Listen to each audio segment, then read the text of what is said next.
Good evening, everyone. My name's Steve Woldarski. I've lived in Homewood since I was a kid, so we gotta go back to the 60s for that. I know a lot of people are here this evening about some things that, I guess, reports of like pollution, contamination that are taking place at Izaak Walton. I'm a member of Izaak Walton. I have been since 2005. I've been fairly active down there. At one point I was on the board of directors, but due to workload of my job, I had to leave that. But I'm not here representing Izaak Walton in any way. I'm here representing Steve Woldarski, a citizen of Homewood. And as far as the pollution, if there is such thing going on, I think you're gonna hear from other people that, you know, they're above my pay grade and knowledge on these types of things. But I would just have three questions that I hope maybe we can get to. Is there pollution? What type of pollution? Where is it coming from? And what can be done or is being done to mitigate the pollution? If I want to get dramatic, and maybe I will for a minute, do we wait until the ducks are floating upside down and the fish are belly up and we've got a skull and crossbone poison at the entry points to Izaak Walton, and then we take action? Hopefully not. I'm hoping that our village officials, we have many of them, they've been involved with the Illinois EPA, and that I hope they're coming to, again, resolution. What's going on? Where's it coming from? What can be done to mitigate it? You know, let's go to Chicago history just for a minute. Chicago River, nobody wanted any part of that in the 60s. They built brick walls. If any skyscraper was next to that Chicago River, it was the brick wall. Now it's balconies, $1 million plus condominiums. People are riding around, canoeing and kayaking. I've even seen, I don't know what college or university, the crew team is rowing through there. So something that could be so polluted could be cleaned up. Lake Michigan was a problem. We heard about Waukegan Harbor sometimes. Always, you know, when people took action and people got interested and testing was done, things were corrected and our environment was better for it. I am kind of passionate about Izaak Walton because it's a very unique place. It's about 200 acres. What do we have there?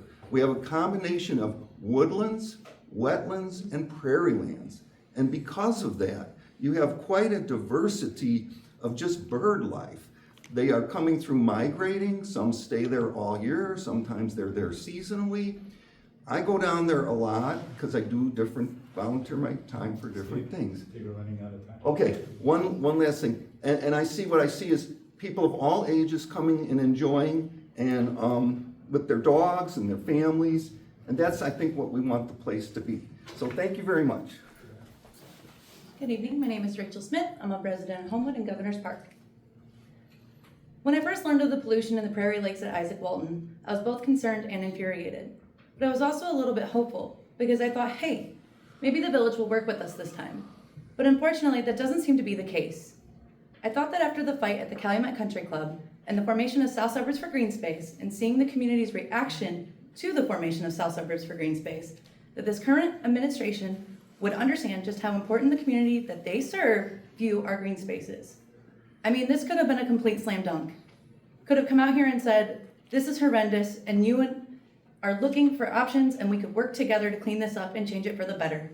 We could have been a team, but the village isn't interested in working with its community. The village is only interested in talking down to the community and acting like we don't know what's going on. I'm glad that Trustee Roman decided to reach out to her unnamed third-party expert. I'm happy that she was seeking out information, but also to blatantly disregard or ignore our expert, Dr. David Zaber, and his information and findings is quite egregious. To Mr. Haney's point, we have been asking for multiple testings. So yes, we are aware that those are required. This isn't an overnight fix by any means, but this could certainly start by not allowing this to flow and happen anymore. This idea that there's nothing that the village can do, or the idea of trying to spin it to the public as if there's nothing that can be done, is absolutely ridiculous. This community needs you to do better and to be better. I'm still grappling with the idea that acutely toxic, or any kind of term with toxic, is just kind of treated as a whoopsie and not an actual problem we need to face. Izaak Walton is a true gem in this community and that is beloved by the entire community, myself included. It is something we should be protecting and treasuring.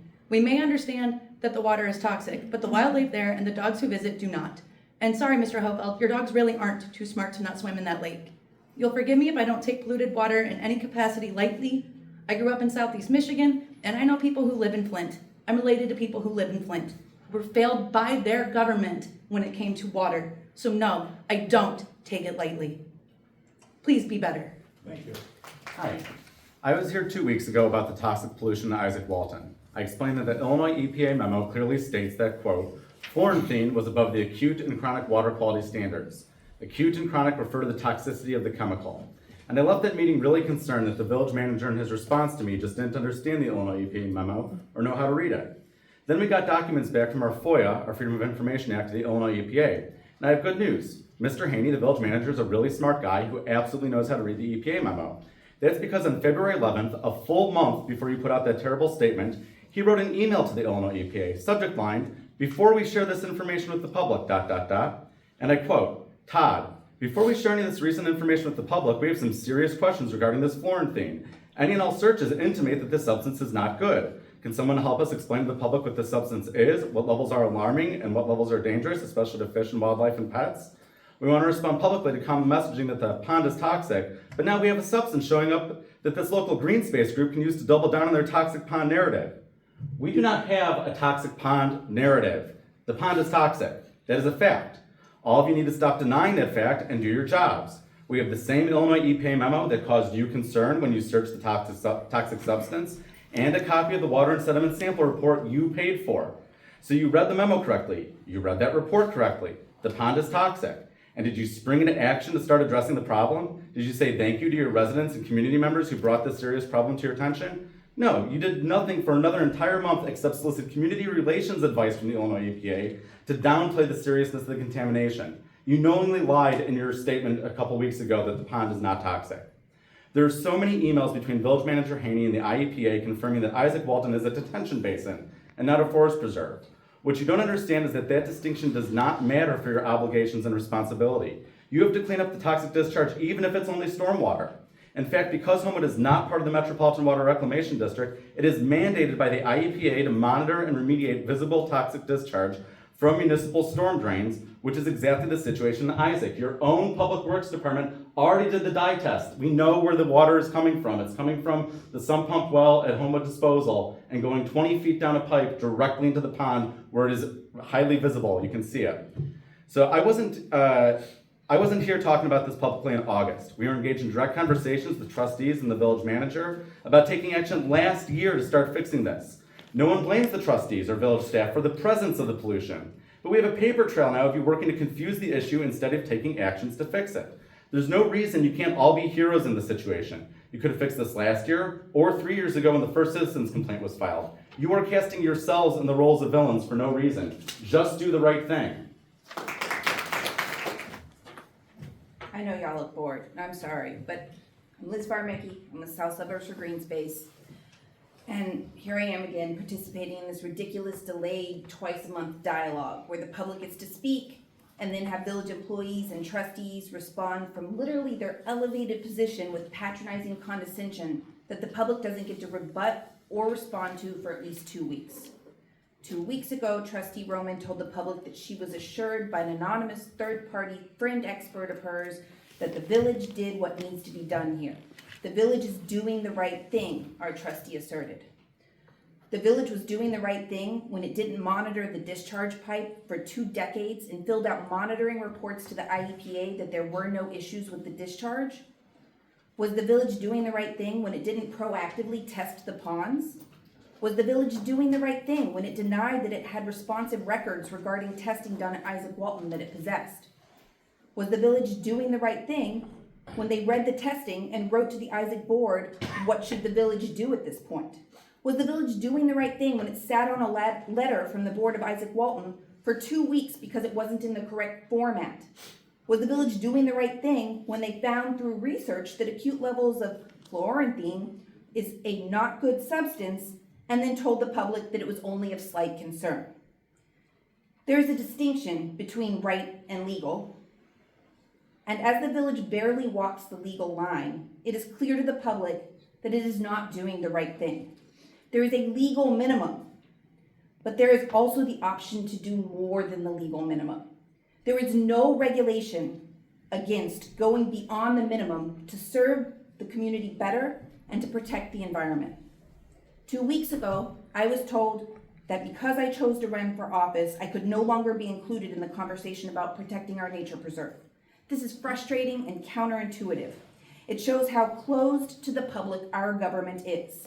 People who choose to participate in democracy in our village are purposefully left out of the conversation. At the same time as current trustees tell people that if they want their opinions heard, they should get involved. Well, I have been involved. And my concern that data, science, and toxic pollution are being ignored by the village has fallen on deaf ears at Village Hall for 8 months. So to tell people to come to village board meetings to be heard is disingenuous and insulting. Thank you.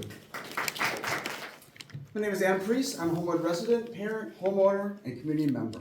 I'm upset at the village for a few reasons tonight. First, I disagree with the format of resident input. We read our statements, then you respond as long as you like with no opportunity for rebuttal.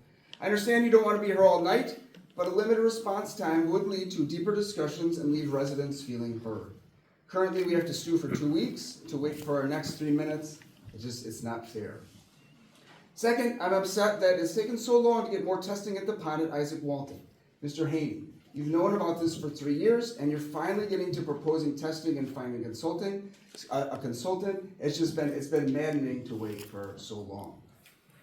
And finally, in your statement, Mr. Haney, in your statement to the board last week, I feel like you're relying too heavily on the Illinois EPA for our safety.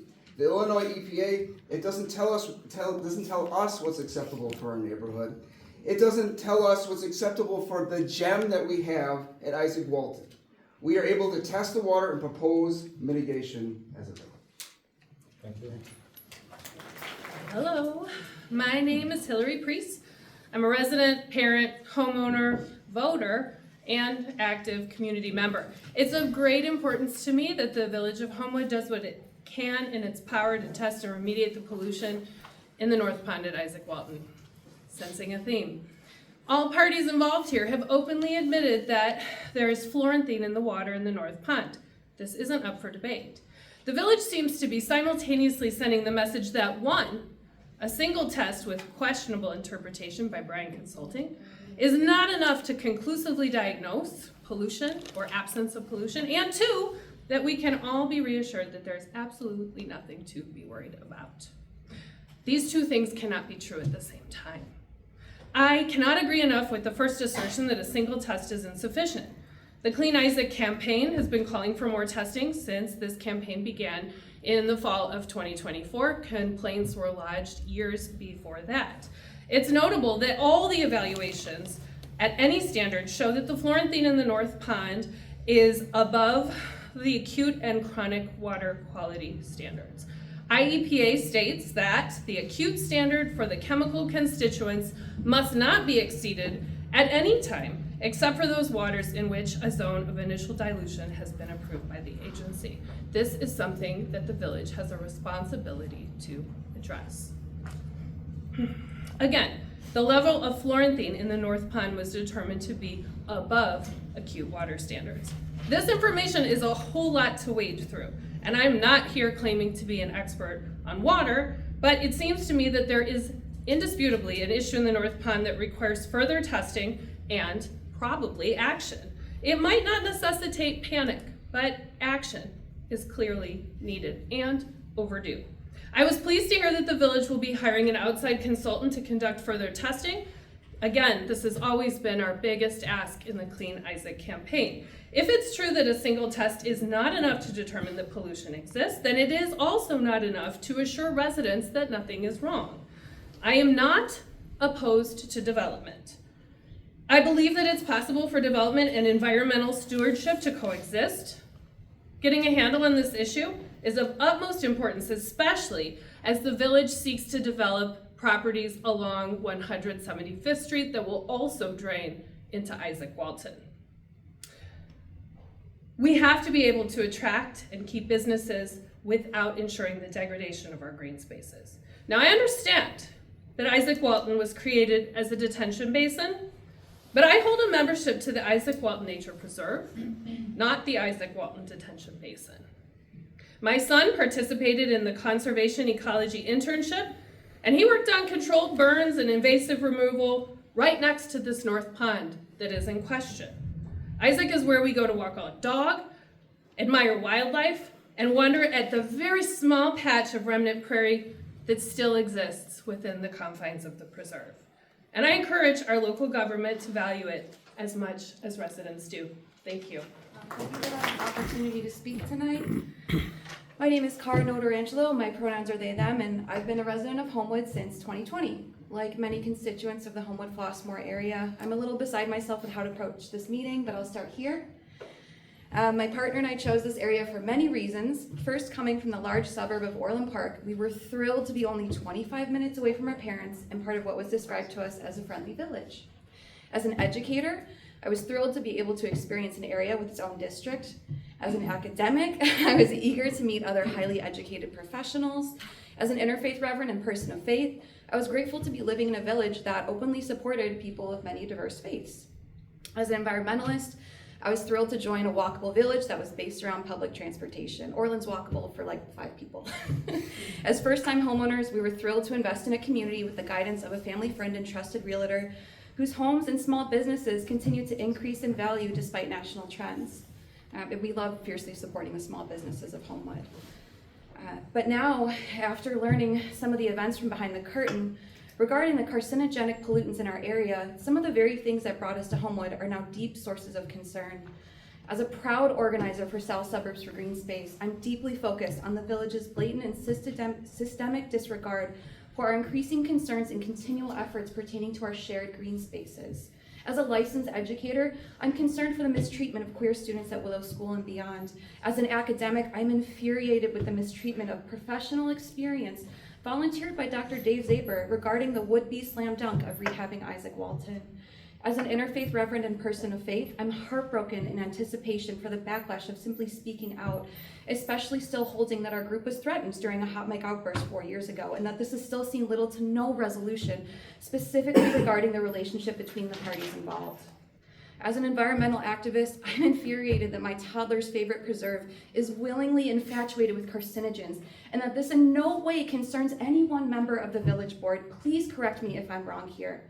Raise your hand if you are concerned with the toxins leaking into the Izaak Walton Preserve.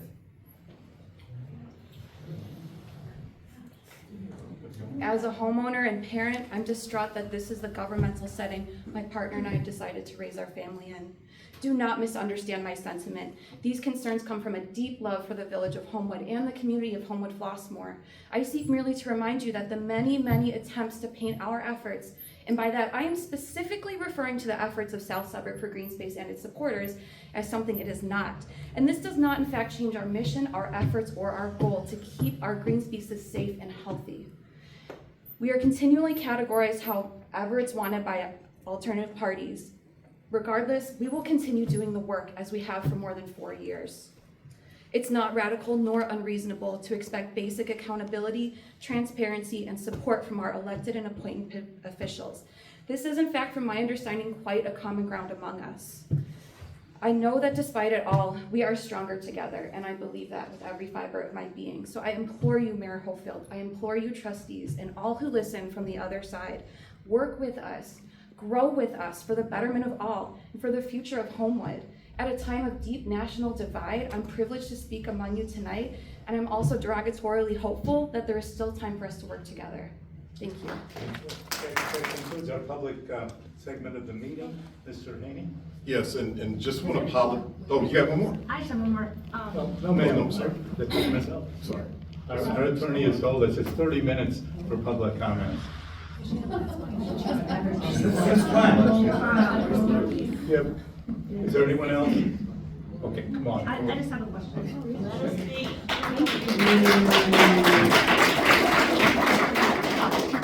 Hi, I wasn't really planning on speaking, Jenny Farley.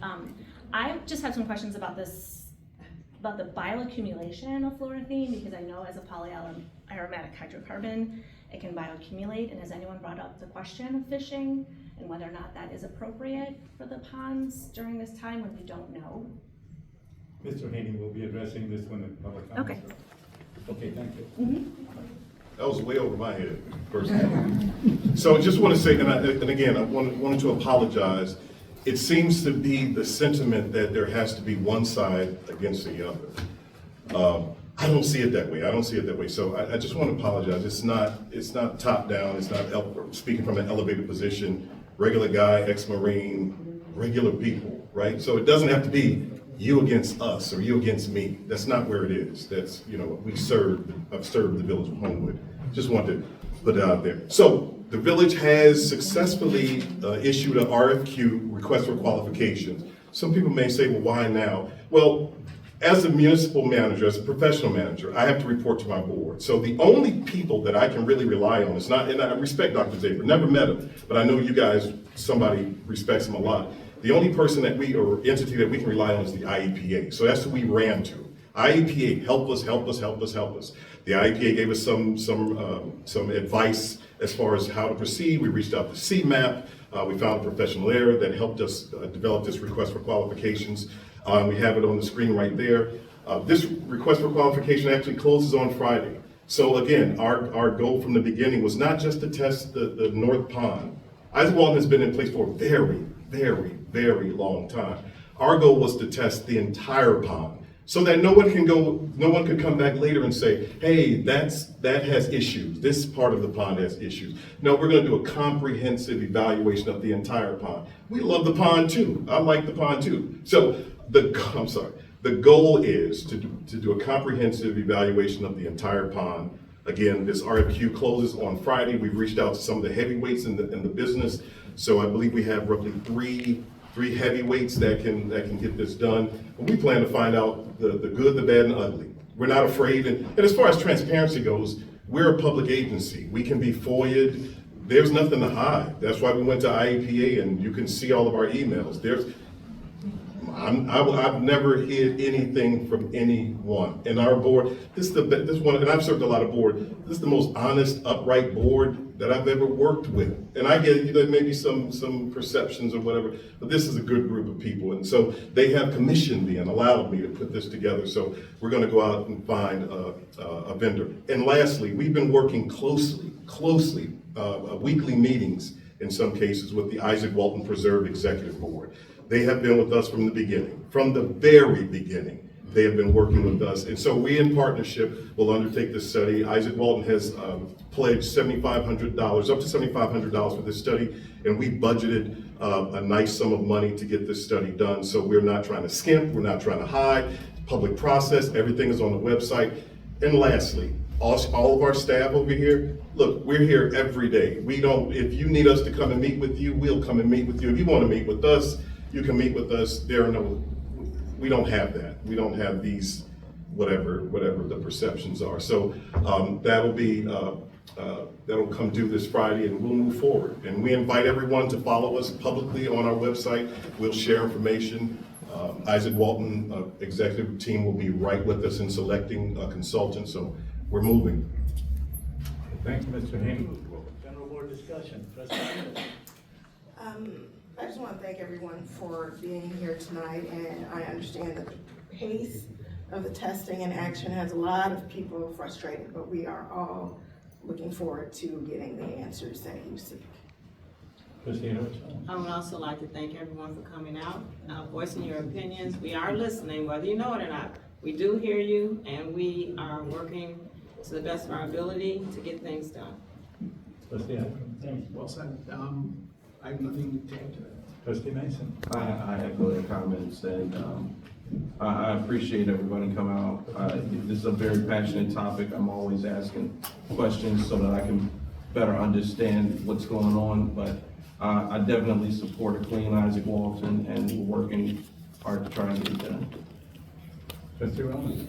Yeah, there's been a lot of we don't care thrown at us, and I don't know if it's the setting, the things that have been said about the setting that's here, but I don't think there's anyone up here that doesn't care about Izaak Walton and doesn't care about pollution in our environment. like I made my comments at the last meeting, that we are doing what we're trying to do the right thing, okay? And to say things like, this is a slam dunk, it's not. It's not a slam dunk. If it was, anybody that came up here that has done a ton of research on the science would have also given a viable solution to the problem. We don't have a viable solution to the problem yet because we're not there. So, and to reference the expert comments, your expert has a political agenda. He is the campaign manager for the green space organization that's running against. No one interrupted you, please. My third-party expert is a non-biased third-party expert who grew up here in Homewood, and she does not have a political agenda. So, and the last thing that I would like to add is one of the people that is running on the green space ticket was our Assistant Director of Public Works when this issue started. And he has not spoken one time about this topic, and to me, his silence speaks volumes. Trustee Oldham. I also just want to echo, thank you so much for coming out tonight. As most of you know, my time is coming to an end as a board member. And my takeaway from this evening, listening to everyone and your great comments, is I would love to see moving forward, possibly a green committee. And then, which I remember when I was on the other side of the dais, when I worked for the village, that did come up multiple times. Why do we not have a green committee? Why do we not have that dialogue? So let's just see if we can get something like that done after the election. Second, all the people that spoke tonight, how about if we had a committee of the whole? That way you have more time, you don't have this frustration pent up for 2 weeks before you're able to speak again. So just something to consider. I think I'm here one more time, and hopefully we'll have another great update then on this issue. Thank you. Thank you. 2 items. One with regard to Izaak Walton. I've been a 50-year member of Izaak Walton. I've walked those trails extensively. Past president, Bob Alf, who has passed away some years back, he and I would walk those trails together. When the Prairie Lakes area was added to Izaak Walton, he and I walked those trails. We talked about the fill that would go on and how it would cushion runners so it wouldn't be rocks that were there. I'm there almost every morning with my dogs out by that pond. Liz and I have talked about that. That pond has been brown as long as I can remember, and it predates Homewood disposal. Sir, I let you talk without interruption, please. So I am an advocate and a lover of Izaak Walton, no different than you are, believe me.